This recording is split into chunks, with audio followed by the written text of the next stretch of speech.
Firman Tuhan dari Injil Lukas pasal 2 ayat 21 sampai 24. Mari kita berdoa untuk pemberitaan sabda Tuhan. Kita berdoa.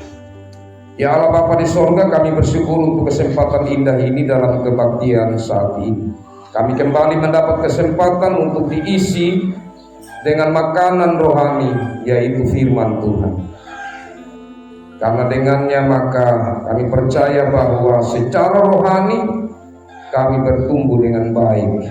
Iman kami dikuatkan dan kami terus dapat mengetahui apa yang menjadi kehendak Tuhan dalam kehidupan kami. Ya Allah Bapa di sorga, kami menyadari bahwa tanpa campur tangan Tuhan kami tidak mampu untuk memahami firman-Mu apalagi melakukannya. Karena itu kami mohon Roh Kudus Tuhan melingkupi kami. Biarlah firman-Mu kami dengar dengan baik, kami merenungkannya dan tertanam di dalam hati kami, dan Roh Kudus yang memampukan kami untuk melakukan. Dan hamba-Mu yang memberitakan sabda-Mu. Hamba-Mu ini manusia yang terbatas bahkan tidak layak. Mari Tuhan campur tangan dalam diri hamba-Mu ini, layakkan hamba-Mu untuk berbicara akan firman. Dan kiranya Roh Kudus yang berbicara juga lewat hamba-Mu ini, sehingga firman-Mu yang kami dengar, kami mengerti dan menjadi berkat dalam hidup kami. Ini doa kami ya Tuhan, mari datang dan berfirman-Lah dalam Yesus Kristus kami berdoa. Amin. Saya bacakan bagi kita bagian sabda Tuhan dari Injil Lukas pasal 2 ayat 21 sampai 24. Yesus disunat dan diserahkan kepada Tuhan, Simeon dan Hana. Dan ketika genap 8 hari dan ia harus disunatkan, ia diberi nama Yesus, yaitu nama yang disebut oleh malaikat sebelum ia dikandung ibunya. Dan ketika genap waktu pentahiran menurut hukum Taurat Musa, mereka membawa dia ke Yerusalem untuk menyerahkannya kepada Tuhan, seperti ada tertulis dalam hukum Tuhan. Semua anak laki-laki sulung harus dikuduskan bagi Allah, dan untuk mempersembahkan korban menurut apa yang difirmankan dalam hukum Tuhan, yaitu sepasang burung tekubur atau 2 ekor anak burung merpati. Demikian sabda Tuhan. Berbahagialah kita yang selalu rindu sabda Tuhan dan rindu untuk memelihara melakukan firman Tuhan dalam hidup sehari-hari. Shalom. Kekasih-kekasih Tuhan, kalau tradisi kita di Wankaka itu, kalau seorang ibu baru melahirkan, itu berapa hari lagi kemudian baru acara dibuat, karena ya sudah sakit melahirkan, atau mungkin acara pembersihan diri. Itu hari keberapa biasanya? Hari ketiga. Tapi tidak ada dalam syair adat itu. Tidak ada ya, hanya kebiasaan begitu saja. Tidak ada syair adat yang menyatakan itu. Kalau gunting rambut kapan? Iya, itu gunting kapan? Tidak pasti. Tergantung ya. Jadi kita punya kebiasaan tetapi tidak terikat dengan syair. Kalau syair itu jelas hari keberapa, ya toh, apa yang dibuat jelas. Tetapi yang biasanya ya, yang penting acara itu terlaksana. Kalau waktu itu di Israel Bapak Mama itu jelas. Jadi hari ke-8 itu ibu yang habis melahirkan itu dia harus pentahiran di bait suci. Dia harus datang ke bait suci membawa persembahan, dan di sana imam akan melaksanakan pentahiran lagi. Apa yang pentahiran? Jadi pembersihan. Karena darah bagi orang Israel itu najis. Sehingga kan waktu melahirkan itu ada darah. Selain itu nanti kurang lebih 40 hari lagi itu tidak boleh keluar rumah, tidak boleh bersentuhan dengan orang. Jadi cukup ketat aturan. Sekaligus di hari ke-8 di situ anak tadi itu disunatkan, anak laki-laki dibawa di hadapan Tuhan. Nah, kalau istilah kita itu kan tadi gautinya, itu kan sebenarnya simbol dari memotong sesuatu bagian dari tubuh sebagai bentuk pembersihan diri. Sunat seperti itu. Tetapi pembersihan diri dalam artian orang Israel waktu itu mengikuti apa yang telah Tuhan katakan dari zaman Abraham. Pembersihan diri dalam artian sebuah lambang kekudusan umat itu ada di dalam satu ikatan dengan Tuhan. Nah, kalau kita sekarang yang istilahnya baptis, meskipun tidak sama persis, tetapi baptis itu maknanya adalah menguduskan anak tersebut menjadi bagian dalam ikatan persekutuan. Sehingga Bapak Mama kalau secara administrasinya, jangan Bapak Mama marah sama majelis. Kenapa Bapak majelis, saya punya anak ini sudah lahir, tapi dia itu belum masuk nama di anggota jemaat. Oh, belum bisa. Kalau baptis baru dia masuk anggota. Kalau tidak, calon baptis. Sama dengan Bapak Mama kalau mau pergi di Bapak Desa mengamuk. Bapak Desa, saya punya anak ini sebenarnya dia dapat lahir bantuan. Wah, dia belum ada, dia punya kakak di dalam tertera ada punya nama, belum sah jadi warga negara tuh. Jadi ibarat seperti itu. Jadi keabsahan, tetapi lebih di sini adalah ikatan secara rohani kekudusan. Nah, kekasih-kekasih Tuhan ini menunjukkan bagi kita apa yang dilakukan oleh Yusuf dan Maria, sebuah ketaatan akan aturan keagamaan yang berlaku saat itu. Dalam hal ini aturan keagamaan yang berhubungan dengan hukum Taurat. Jadi Yesus saja taat, ya. Dia memang ya masih 8 hari ya, dia belum bisa protes kalau kita secara manusia. Tetapi kan Allah bisa menghalangi itu semua. Tetapi Allah membiarkan, ada maksud dan tujuannya. Kenapa Yusuf dan Maria membawa Yesus dan di sana dilakukan pentahiran bagi Maria dan Yesus disunatkan. Berarti di sini Yesus taat kepada hukum Taurat, tetapi tentu ia tidak takluk kepada hukum Taurat karena Yesus ada di atas hukum Taurat. Karena hukum Taurat itu membawa manusia untuk berdiri di hadapan hadirat Allah, mempertanggungjawabkan kesalahan-kesalahan yang dia lakukan. Allah bilang, engkau pernah membunuh? Tidak pernah. Tuhan Yesus bilang, tidak. Kau pernah marah orang kan? Bikin dia punya jiwa terganggu. Itu sudah membunuh secara mental. Engkau pernah bersinah? Tidak pernah. Tuhan Yesus bilang, coba pikir kembali. Melihat seseorang, memandang seseorang dan menginginkannya, engkau sudah bersinah. Banyak hal yang hukum Taurat itu yang dijelaskan kembali kepada Yesus untuk menunjukkan tentang bagaimana kita kalau diperhadapkan ke pengadilan dengan hukum Taurat. Kalau begitu bagaimana kita bisa selamat atau tidak? Ya tidak bisa kalau menggunakan hukum Taurat. Tidak ada yang kebal dari hukum Taurat, tidak ada yang luput dari hukum Taurat. Makanya Yesus Kristus datang ke dalam dunia menyelamatkan dunia ini, sehingga keselamatan kita hanyalah kasih karunia atau cuma-cuma pemberian Tuhan. Terus kalau begitu hukum Taurat tidak perlu lagi? Tidak, tetap perlu. Karena hukum Taurat itu untuk mengingatkan kita supaya kita mawas diri. Kita tahu bahwa di persimpangan jalan, perempatan jalan, itu bisa terjadi saja kecelakaan. Karena itu ditaruh di sana traffic light atau lampu yang merah, kuning, hijau kan? Supaya di sana kita hati-hati, karena ada lampu itu kita lihat, oh jangan langgar dulu. Jadi hukum Taurat itu penting bagi kita untuk mengingatkan kita supaya kita tetap berhati-hati berjalan sebagai orang yang menghargai karya penebusan Allah, karunia Allah dalam Yesus Kristus yang menyelamatkan kita. Hal berikut kekasih-kekasih Tuhan, ketaatan yang ditunjukkan oleh Yusuf dan Maria ini.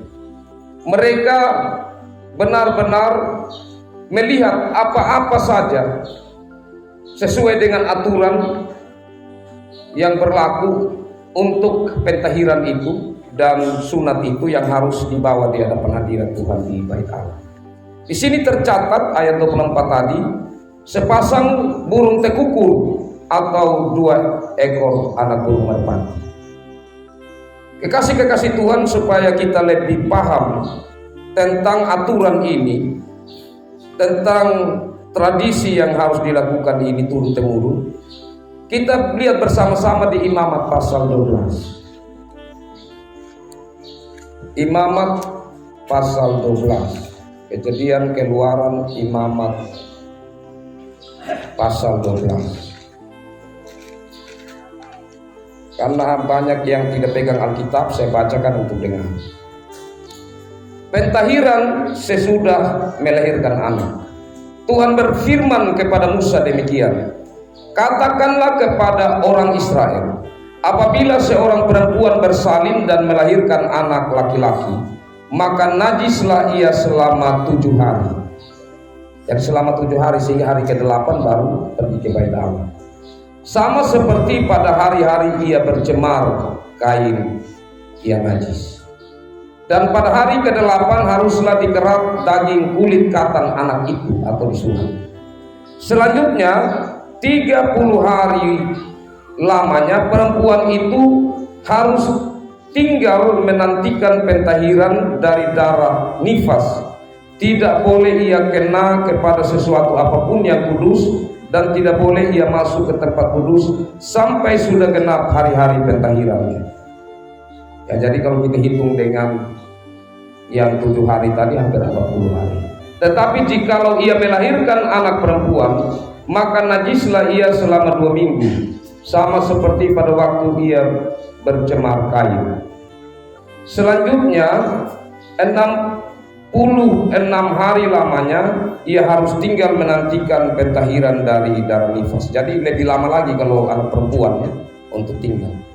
Bila sudah genap hari-hari pentahirannya, maka untuk anak laki-laki atau anak perempuan haruslah dibawanya seekor domba berumur setahun sebagai korban bakaran, dan seekor anak burung merpati atau burung tekukur sebagai korban penghapus dosa, ke pintu kemah pertemuan dengan menyerahkannya kepada imam. Saya lompat di ayat 8. Tetapi jikalau ia tidak mampu untuk menyediakan seekor kambing atau domba, maka haruslah ia mengambil 2 ekor burung tekukur atau 2 ekor burung merpati, dan seekor sebagai korban bakaran dan seekor lagi sebagai korban penghapus dosa. Dan imam itu harus mengadakan pendamaian bagi perempuan itu, maka tahirkan ia. Kekasih-kekasih Tuhan, setelah saya membaca ini, menurut bapak-bapak, Yusuf ini orang berada atau orang miskin? Orang miskin. Tandanya di mana? Ya, di korban kan? Betul ya. Kalau di sini disediakan kambing atau domba dengan tekukur atau merpati. Tapi coba kita lihat kembali bacaan kita tadi. Apa yang mampu mereka siapkan? Ya, sepasang burung tekukur atau 2 ekor anak burung merpati. Mereka keluarga yang sederhana. Mereka tidak mampu untuk membawa domba ke kami. Bayangkan Allah hadir dalam keluarga yang sederhana. Amin. Anak tidak pilih, saya mau ada di tempat keluarga kaya. Lahirnya saja, bukan di tempat yang mewah. Kekasih-kekasih Tuhan ini menunjukkan bahwa meskipun dalam keadaan yang sederhana, tetapi orang tua ini, Yusuf dan Maria, tetap taat untuk menjalankan aturan keagamaan. Terlebih dari itu, mereka tentu menyimpan dalam hati tentang Yesus Kristus yang dijanjikan, yang sedang ada di dalam keluarga mereka yang masih baik. Mereka menyimpan. Kenapa mereka tidak siarkan? Ini kami punya anak ini, kamu dengar ya. Ini dia Mesias ini. Kenapa tidak disiarkan? Karena yang lalu saja Herodes sudah minta untuk membunuh anak di bawah umur 2 tahun. Kemudian yang gantikan Herodes namanya Arkelaus. Jahat juga, bahkan lebih jahat dari Herodes. Kalau gembor-gembor, itu membawa masalah tersendiri. Jadi mereka harus juga melindungi bayi. Kekasih-kekasih Tuhan, ketaatan yang luar biasa, kehati-hatian bertindak yang luar biasa dari Yusuf dan Maria inilah yang menjadi landasan perenungan kita saat ini. Sebagai keluarga, pertama yang kita renungkan adalah bahwa Tuhan memperhatikan saya dan saudara. Jangan minder. Tuhan hanya memperhatikan itu orang, makanya dia punya hidup itu makin maju, makin maju, makin maju. Makin kaya, makin kaya, makin kaya. Tidak perhatikan saya. Kalau di kota besar itu pertanyaan juga. Kalau orang makin kaya, makin kaya, makin kaya, bisa jadi korupsi. Makin miskin, makin miskin, makin miskin, bisa juga putus asa, tidak mau kerja lagi, kan stres sudah. Karena kalau di kota besar itu kalau sudah tidak berjuang lagi dengan macam contohnya jadi pemulung, apa yang pokoknya kerja apa yang bisa menghasilkan, susah. Tapi kalau kita di sini tergolong mau dikatakan kaya, ya kaya juga. Mau dikatakan sederhana, sederhana juga. Mau dikatakan miskin, tidak. Kalau mau dikatakan kaya, kenapa kita kaya? 1 tahun coba pikir berapa yang kita keluar. Mau kerbau, mau babi, mau kuda, mau anjing apa? Kalau saya pikir-pikir ini 1 tahun ini jematuk mada nyeri dari pengen uang. Sederhana, ya kita hidup sederhana. Artinya kalau kita mau kaya, pas kita ikutin adat-adat, parsetan itu adat saya mau kaya, ya kan? Dan kita mau itu. Mau miskin, ya tidak juga kan, kita mau pekerja. Secara sumber barat saja orang kakek dikenal sebagai lumpuh. Karena itu yang pas kita itu adalah keluarga sederhana. Allah hadir di dalam kehidupan kita, di dalam rumah tangga kita. Tapi kebanyakan kekasih kita harus jujur. Kadang-kadang kita tidak menyadari. Kadang-kadang kita lupa bahwa Allah sedang hadir di dalam rumah tangga kita. Kadang-kadang kita tidak peka. Macam anak-anak. Ya, anak-anak itu saya senang. Banyak yang rajin sekolah minggu. Mereka menunjukkan bahwa sebenarnya Allah bekerja di dalam diri mereka meskipun mereka tidak sadar. Tetap mereka menunjukkan dalam rumah tangga.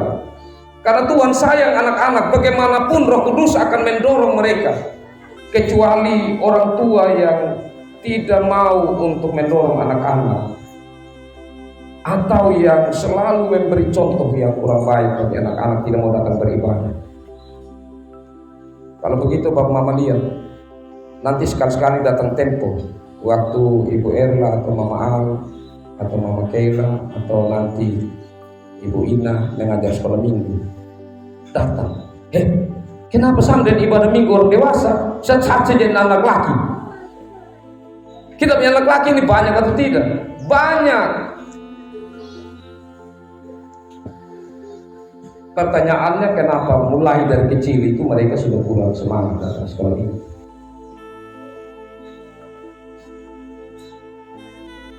Kasih Tuhan. Ini menjadi satu perenungan refleksi yang baik bagi kita untuk kita renungkan, karena tidak lama lagi kita akan tinggalkan tahun 2026. Belum lagi kita katakan bagaimana ketaatan dari Yusuf dan Maria di dalam menjalankan akan tanggung jawab mereka secara agama. Mereka orang yang setia untuk datang beribadah kepada Tuhan, untuk ikut perayaan-perayaan yang ditentukan, aturan-aturan keagamaan yang ada, mereka tidak lewati. Kita ingat bahkan sampai Yesus umur 12 tahun pun mereka bawa ke sana dan Yesus sempat tinggal saat mereka pulang. Sejauh mana ketaatan saya dan saudara di dalam menjalankan tanggung jawab agama kita? Sejauh mana? Kita merenungkan sepanjang tahun ini. Berapa kali kita taat untuk beribadah kepada Tuhan? Jangan sampai kita bilang, ibadah pangangalang. Bosan juga. Itu kalau tidak omong tapi ada dalam pikiran, itu kurang bagus. Tuhan bilang, terus saya kasih napas sama dia, sambil dulu napas. Terus saya kasih berkat sama dia, biar dia susah sengsara dulu sambil. Kan tidak mungkin. Tuhan kita tidak mungkin buat begitu. Kita juga sebenarnya tidak boleh berpikir begitu. Tuhan bilang, renungkanlah firman-Ku siang dan malam. Jangan bosan-bosan. Apalagi pendeta, guru Injil, kaum Amkit siap betul-betul ini untuk ibadah-ibadah, termasuk ibadah minggu. Kita tidak main-main, sehingga Papa Mama juga tidak merasa pulang dan kecewa. Kita pergi, kita dengar firman Tuhan, dan kita pulang tidak bawa apa-apa. Penting sekali, jangan bosan-bosan. Coba lihat, tanggal 24 Desember setahun ini berapa kali? Sekali saja. Tanggal 28 Desember hari ini berapa kali dalam tahun 2025? Sekali saja, nanti ada 2026 kalau kita sampai dulu. Kita tahu. Tapi sudah 25 Desember kemarin sampai di luar pun ditampung lagi orang. Tapi sekarang kenapa? Ibadah pangangalang apa juga yang terlalu ibadah pangangalang. Kuncinya hanya itu, tidak lain. Selain yang memang ada yang bawa rumah sakit seperti Bapak Mama Arta ada dirujuk di kota, dan ada orang-orang tua lain, ada yang sementara ini. Ini kan kasihan kalau capek. Kenapa? Ini sakit Bapak. Kenapa sakit? Tanggal 25 mau bunuh. Terlalu mabuk Bapak. Siapa yang suruh aku mabuk? Saya senang kantor Yesus lahir. Tidak masuk akal semua kan? Coba Mama renungkan. Tapi apakah itu baik? Apakah itu yang Tuhan mau? Tidak. Ketaatan sebagai keluarga, apalagi kita laki-laki sebagai imam dalam rumah tangga yang mengarahkan keluarga, tidak boleh surut, harus menjadi penunjuk jalan. Ibu-ibu pun demikian. Tanggung jawab itu sama. Karena di sini tidak bilang Yusuf bilang, Maria sudah pergi bawa di sana. Ini perut tepuk saya malu juga.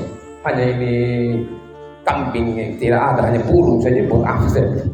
Pergi sendiri kan kita biasa kan begitu tuh. Kalau hanya bawa anak kambing, bawa anak lagi ada kan pergi sudah di sana, bawa sudah di kematian sana. Kita orang besar mau bawa ini kita malu.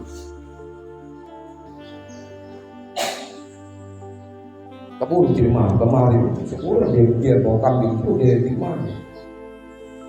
Karena bukan itu yang terpenting, kita punya makan besar, makan kecil, tetapi kebersamaan dan merayakan Kristus lahir. Amin. Itu yang paling penting Bapak Mama yang Tuhan mau. Yusuf dan Maria tidak malu, hanya 2 tegukur atau merpati mereka bawa. Tapi mereka percaya bahwa Tuhan mengenal hati mereka, keberadaan mereka. Yang seperti itu keluar.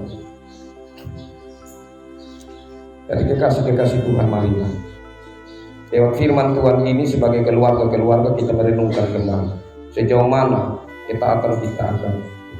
Kalau ada keluarga-keluarga yang sudah terlanjur ini sudah mau tutup tahun, belum bawa rumah tangga untuk diberkati, pikir-pikir sudah bahwa sudah rumah tangga untuk diberkati, anak-anak yang belum dibawa untuk dibaptis, jangan terlalu lama lagi, tunggu sampai orang besar, sampai nanti guru tuntut dia punya surat baptis, bapak terpaksa kita baptis, bukan lagi dari hati. Ini aturan-aturan untuk membawa hidup dalam Tuhan harus kita jelas. Kiranya Tuhan memberkati firman-Nya dan memberkati kita semua. Amin. Kekasih-kekasih Tuhan, mari kita satu hati dalam doa syukur serta kita berdoa. Ya Allah Bapa di surga, kembali kami datang dengan kita. Kami bersyukur kepada-Mu ya Tuhan karena hari ini kami beribadah bersama, memuji memuliakan nama. Dan kami bersyukur untuk firman.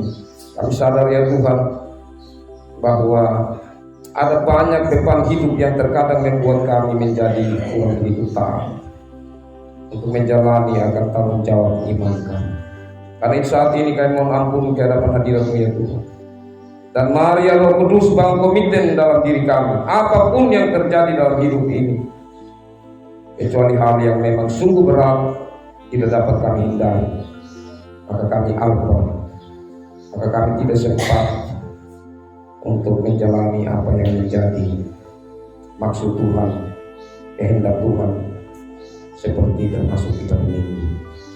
Ya Allah Bapa dalam kerajaan sorga, tentu masih ada ibadah-ibadah selanjutnya yang harus kami ikuti ke depan, baik itu ibadah tanggal 31 di gereja, ibadah malam keluarga, ibadah tanggal 1 tahun baru 2026. Biarlah kami tidak bosan-bosan, karena kami percaya bahwa ini semua adalah bagian dari waktu yang Tuhan mau sisihkan untuk kami semakin bertemu, berjumpa, bersekutu di dalam Tuhan, baik itu sebagai jemaat maupun sebagai keluarga. Ya Allah Bapa dalam kerajaan surga, kami mendoakan untuk persekutuan, untuk ibadah yang terjadi di mana-mana tempat, termasuk di cabang Lahona dan cabang Tubuh. Hari ini cabang Lahona juga dilangsungkan perpisahan dengan Ibu Vikaris. Kami bersyukur karena Tuhan sudah pulihkan Ibu Vikaris, sudah berada di cabang Lahona untuk mengikuti ibadah di sana. Tuhan terus memberkati hamba, memberkati pelaksanaan kebersamaan sampai selesai di cabang Lahona. Kami doakan juga untuk cabang Tupopo yang tanggal 31 nanti perpisahan dengan Vikaris dan kami di pusat pada tanggal 1. Biarlah semua berjalan hanya dalam tuntunan kasih Tuhan. Ya Allah Bapa di sorga, saat ini kami mengucap syukur juga untuk banyak hal yang Tuhan sudah karyakan dalam hidup kami. Kami mengucap syukur karena kemarin panitia bersama dengan jemaat Rumada sebagai tuan rumah sudah boleh mempersiapkan segala sesuatu dengan baik untuk Natal Siklasyono kami, dan sudah boleh mengikuti jalannya ibadah itu semua. Terima kasih Tuhan karena campur tangan Tuhan. Bersyukur juga untuk anak-anak yang melibatkan diri di dalam fragmen. Tuhan memberkati mereka senantiasa, masa depan mereka sebagai orang muda. Dalam kesempatan ini kami juga mendoakan ya Tuhan, kami mengucap syukur untuk anak-anak Tuhan yang berulang tahun. Bapak kalau tidak salah Bapak Abel kakak Bapak Isa, dan juga kekasih kami Domingus Dafu yang berulang tahun. Bahkan ada anak-anak Tuhan yang tidak sempat kami ingat bahwa mereka juga berulang tahun hari ini. Tuhan memberkati mereka. Biarlah apa yang menjadi rasa syukur mereka di hadapan hadirat Tuhan, Tuhan yang memberkati. Ya Allah Bapa dalam kerajaan sorga, dalam kesempatan ini kami mendoakan juga untuk anak-anak Tuhan yang sedang berumur, baik yang ada saat ini maupun yang tidak beribadah. Kami mendoakan untuk Arta yang sakit, Tuhan berkati hamba-Mu, pulihkan, sembuhkan dia.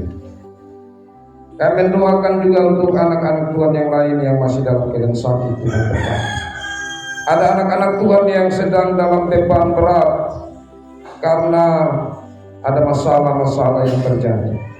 Mari Tuhan pulihkan, berikan jalan keluar bagi mereka untuk menemukan kedamaian di dalam Tuhan. Ada begitu banyak hal yang saat ini kami mau bawa ke hadapan hadirat-Mu ya Tuhan, termasuk peristiwa perkelahian bahkan pembunuhan yang terjadi di Malang. Mari Tuhan melingkupi, menjaga anak-anak kami, bahkan juga orang-orang muda yang sedang bertikai ini. Kiranya Tuhan hadir dalam hidup mereka sehingga cepat ada solusi jalan damai. Ya Allah Bapa dalam kerajaan sorga, kami doakan secara khusus keluarga duka. Meskipun ibu janda ini adalah jemaat dari Kekepahuan, tapi bagian dari persekutuan kami satu Kristus. Biarlah Tuhan memberkati keluarga hidup dan hamba. Ya Allah Bapa, dalam kerajaan sorga kami menghadapi musim tanam ini, Tuhan mari berikan kekuatan hikmat kepada kami dan rezeki untuk kami lakukan pekerjaan kami sebagai petani. Terima kasih ya Tuhan, ini doa kami.